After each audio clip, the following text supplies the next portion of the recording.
Hey everyone, welcome back. Today we're doing a deep dive on something a little different, marketing, Very different, yeah. but super important for all of us, That especially if you're out there thinking about starting a new business. definitely. I think a lot of people have this misconception that marketing is all about, like slick ads or, Yeah. like those pushy salespeople, Oh yeah. right? But Actually, an really, opposite. it's about, well, yeah, it is kind of the opposite. It's about connecting with people, Hmm. understanding what they want, what they need, Yeah. and then telling them a story.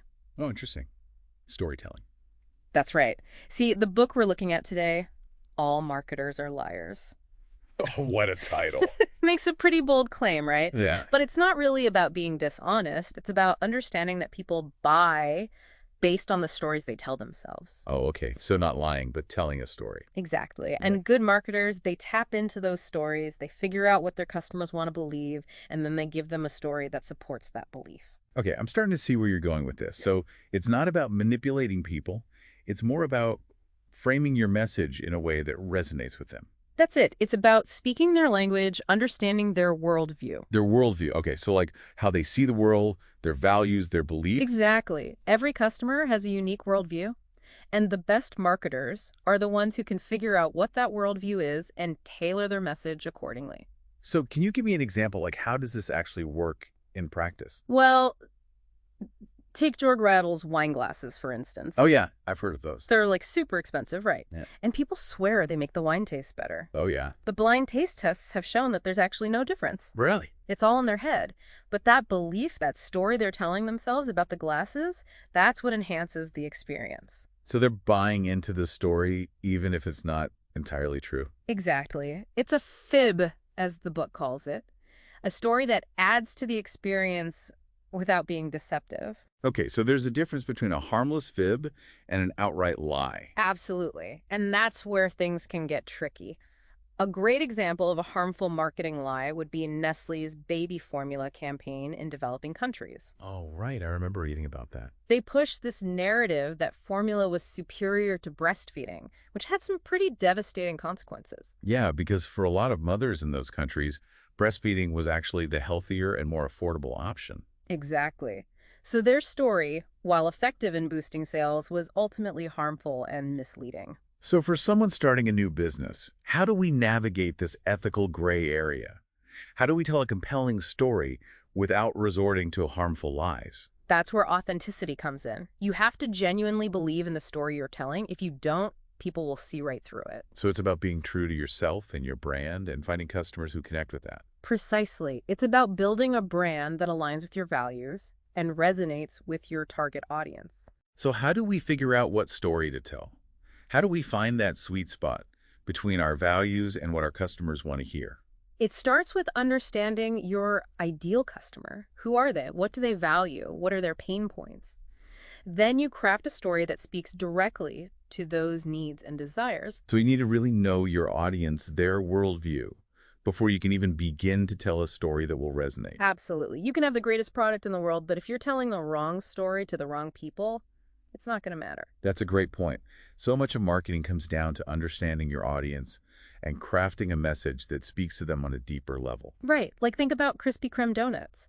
They were incredibly successful for a while, tapping into this whole worldview of indulgence and instant gratification. Yeah, those donuts are amazing. Right. But as societal values started shifting towards health and wellness, their sales plummeted. They were telling the wrong story at the wrong time. Interesting. So even if you have a great product and a strong brand, your message needs to evolve with the times and align with your audience's changing worldviews. Exactly. And that's why it's so important to constantly be reassessing your target market, their needs, their values, and making sure that your story is still resonating with them. So you're saying it's not a one and done thing. It's an ongoing process of understanding and adapting to your audience. Exactly. And that's what makes marketing so dynamic and exciting. Yeah. It's all about finding creative ways to connect with people and tell stories that resonate. And ultimately, it's about building genuine relationships with your customers based on trust and shared values. Couldn't have said it better myself. That's the heart of good marketing. And you know what? Speaking of evolving, one thing we touched on earlier was authenticity. And I think that's a huge deal, especially for someone just starting out, trying to build a business. Yeah. You want to put your best foot forward, make a good first impression. Absolutely. But sometimes I think, there's this pressure to try to be everything to everyone. Right, right. Like you have to fit into some perfect mold Yeah, to exactly. be successful. But I think authenticity is really about like staying true to your brand, your values, even if that means, maybe appealing to a smaller audience at first. Oh, interesting. So you're saying like it's better to be genuine and maybe find your niche Yeah. than try to be everything to everyone. Exactly. And the thing is, when you're authentic, you're naturally going to attract the right people, the people who share your values. Okay, so it's about attracting the people who already align with your worldview. Exactly. It's like you attract what you project. If Yeah. you're passionate about what you do, that passion is going to shine through. Contagious. Exactly. And people will see that and they'll be drawn to it. Okay, so it's not about trying to please everyone. It's about finding your tribe, Yes. the people who get you. Exactly. And that's what the book talks about, this idea of going to the edges. Going to the edges. Yeah. It's about like finding that passionate few who will become your evangelists, the ones who really believe in what you're doing. So like your early adopters, your super fans. Exactly. They're the ones who are going to spread the word and help you grow organically. Okay, I like that. So we've got like figure out your customer's worldview, tell an authentic story, and find those passionate early adopters who will help you spread the word. Yeah, you're getting it. And you know what the best part is? When you focus on authenticity, Yeah. everything else becomes so much easier. Like all your decisions, your product development, your customer service, it all flows naturally from that core set of values. It's like, what's that saying? People don't buy what you do, they buy why you do it. Exactly. That why, that's your story. That's what makes you stand out in a crowded market. Because everyone's shouting about features and benefits, but you're offering something deeper. A reason to believe. Exactly. So it's not just about having a great product. It's about having a compelling story that connects with people. Absolutely. It's about building a brand that people believe in, a brand that they want to be a part of. Think about brands like Patagonia or Thai MS shoes, right? Yeah.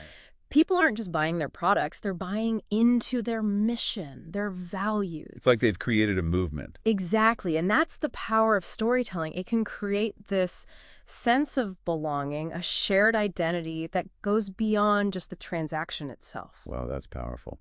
Okay, so we've talked about worldviews, authenticity, finding your tribe.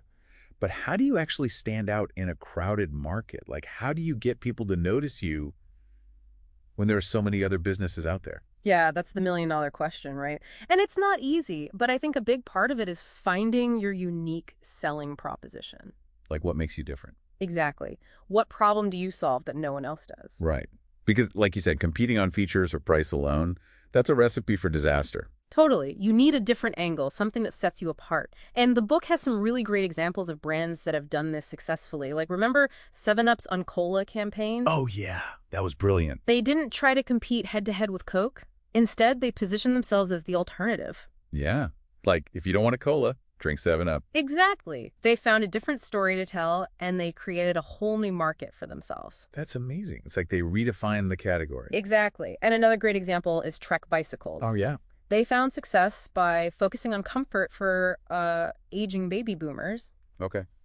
Instead of talking about speed and performance like a lot of bike brands do, they tapped into this underserved market of people who just wanted a bike that was enjoyable to ride. I love that. It's Yeah. so smart. Like, they found a different story to tell that resonated with a specific audience. Yeah, and that's the key. You can't just be a Me Too brand. Yeah. You need to find your niche, your unique angle. And tell a story that no one else is telling. Exactly.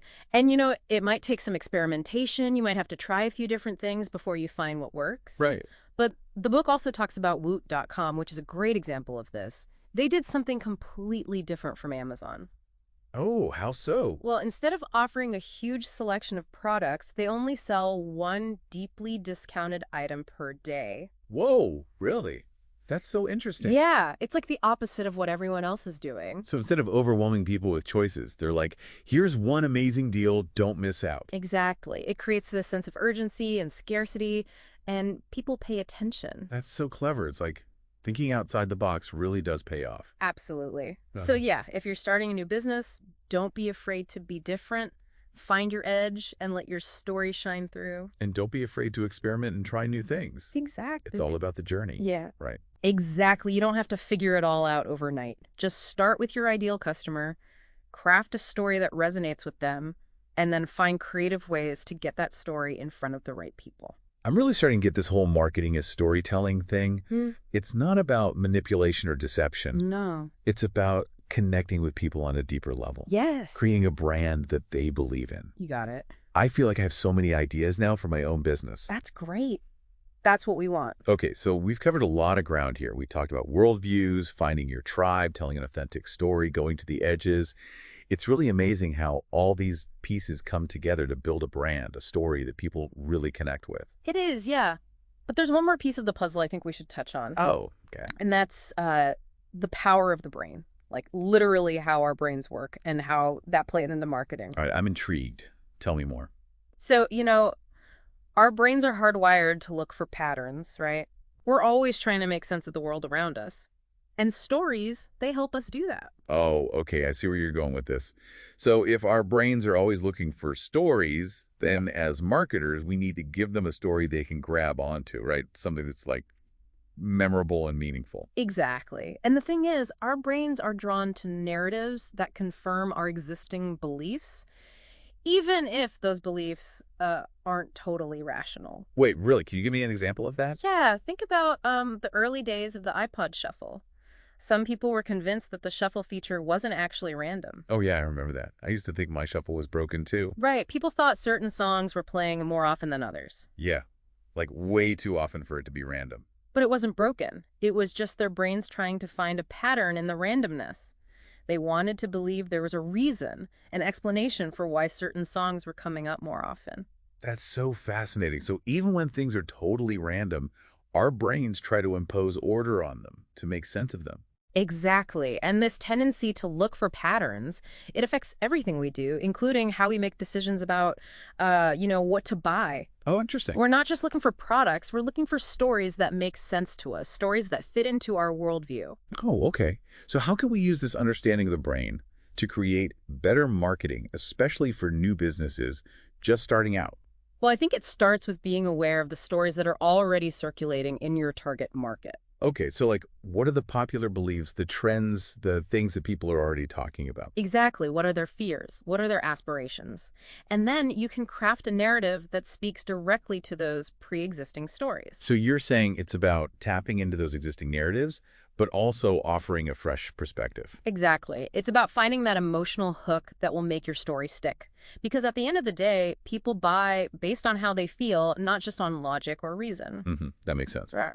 So it's not just about selling a product, it's about selling a feeling, an experience. Exactly. Think about Maslow's hierarchy of needs, right? Oh, yeah, like the pyramid of needs. Yeah. Once you've got your basic needs covered, food, shelter, safety, you start looking for things that fulfill your higher level needs. Like belonging, esteem, self-actualization. Exactly. So in a way, we're all searching for meaning, connection. And brands can provide that. Through their stories. Exactly. Like think about brands like Apple or Nike, right?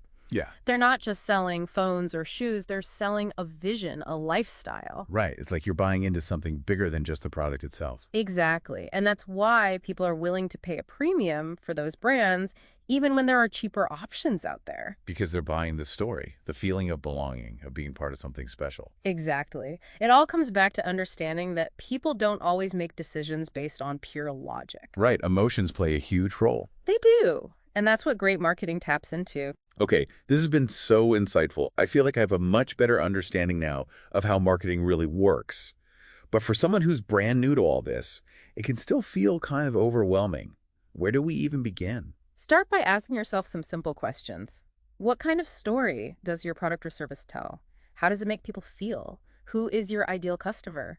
And what's their worldview? What are their pain points? What kind of story will resonate with them? And once you have a good grasp of that, then you can start thinking about how to tell that story in a way that's, not just compelling, but also contagious. Exactly. It's about creating an idea virus, a message that spreads. Think about those viral marketing campaigns that everyone's talking about. Yeah, like the ALS Ice Bucket Challenge. Right. They often tap into some shared emotion or experience that really resonates. It's amazing how a simple story can have such a powerful impact. It really is. It Yeah. can cross cultural boundaries, connect with people on a personal level, and even inspire action. This has been such an eye-opening conversation.